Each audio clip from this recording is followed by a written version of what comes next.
தரிசனம் டிஜிட்டல் நேயர்களுக்கு வணக்கம். திருப்பாவை பாசுரத்தில் நாம் இன்று காணப்போவது திருப்பாவை பாசுரங்களின் ஆரம்பத்தில் கண்ணனின் பெருமைகளை சொல்லி வந்த ஆண்டாள் பிறகு ராம அவதாரத்தின் பெருமைகளையும் இராமாயணத்தில் இடம்பெற்ற கதாபாத்திரங்களின் பெருமையையும் எடுத்து கூறி உள்ளாள். பக்திக்கு அடிப்படையான குணங்கள் எவை என்பதையும் தனது பாடல்களில் பட்டியலிட்டு காட்டியுள்ளார். இன்றைய 14வது பாசுரமான உங்கள் புழக்கடை தோட்டத்து வாவியுள் செங்கழுநீர் வாய் நெகிழ்ந்து ஆம்பல் வாய் கூம்பினகான் செங்கல் பொடிக்கூரை வெண்பல் தவத்தவர் தங்கள் திருக்கோவில் சங்கிடுவான் போதந்தார் எங்களை முன்னம் எழுப்புவான் வாய்ப்பேசும் நங்காய் எழுந்திராய் நானாதாய் நாவுடையாய் சங்கொடு சக்கரம் ஏந்தும் தடக்கையன் பங்கையர் கண்ணானை பாடேலோர் ரெம்பாவாய். இந்த பாசுரத்தில் உள்ளே உறங்கிக் கொண்டிருக்கக்கூடியதான அந்த பெண்ணை ஆண்டாள் நாச்சியார் எழுப்புகிறாள். அவளுக்கு பொழுது விடிந்து விட்டதற்கு அடையாளமாக, அம்மா இவள் என்ன நோன்பு நூற்பதற்கு முன்பாக இவள் நான் உங்கள் அனைவரையும் எழுப்புகிறேன் என்று சொன்ன பெண். ஆனால் ஆண்டாள் கோஷ்டியரை எழுப்பாமல் உள்ளே உறங்கி கிடக்கின்றார். அதனால் ஆண்டாள் வெளியே இருந்து அழைக்கிறாள். அம்மா, பொழுது விடிந்து விட்டது, எங்களை எழுப்ப வருகிறேன் என்று சொன்னாயே, இன்னும் நீ எழுந்து வரவே இல்லை. நாங்கள் அனைவரும் உன் இல்லத்தில் வாசலில் நின்று கொண்டிருக்கிறோம் என்று சொல்ல, பொழுது எங்கம்மா விடிஞ்சது, இன்னும் விடியவே இல்லையே என்று உள்ளே இருக்க பெண் சொல்கிறாளாம். இங்கே பார், பொழுது விடிந்ததற்கான அடையாளம் உங்கள் வீட்டு புழக்கடை தோட்டத்தில், அதாவது அந்த காலத்தில் ஒவ்வொருவர் வீட்டின் கொல்லைப்புறத்திலும் ஒரு சிறிய குட்டை போல் இருக்குமாம். நடைவாப்பி என்று சொல்லக்கூடியது படிக்கட் மாதிரி இருக்கும். அதன் உள் இறங்கி சென்றால் உள்ளே கிணறு போன்று நீர் இருக்கும். அதில் தாமரை பூக்கள், செங்கழுநீர் பூ போன்ற பூக்கள் எல்லாம் பூத்திருக்கும்.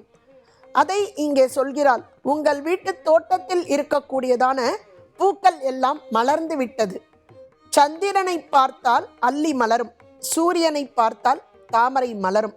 சூரியன் வந்தவுடன் தாமரை மலர்ந்து விட்டது, செங்கழுநீர் போன்ற பூக்கள்லாம் மலர்ந்து விட்டது. வாய் நெகிழ்ந்து என்றால் மலர்ந்து விட்டது என்று அர்த்தம்.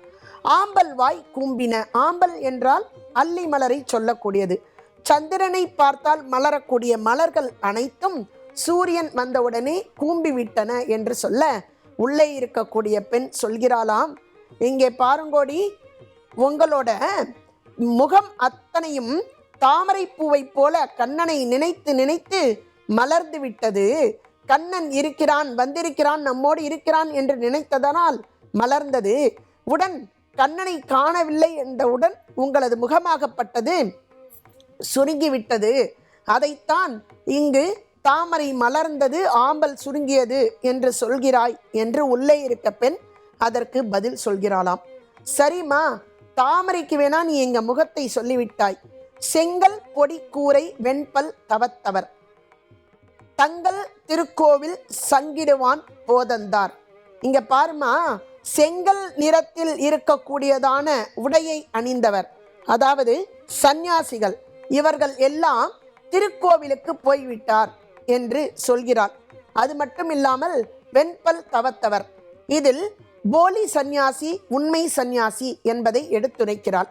உண்மையான சந்நியாசிக்கு 3 விஷயங்கள் வெண்மையாக இருக்க வேண்டும். 1, அவர்கள் தரித்திருக்கக்கூடியதான யக்ஞோபவீதம். 2, அவர்களின் பற்கள்.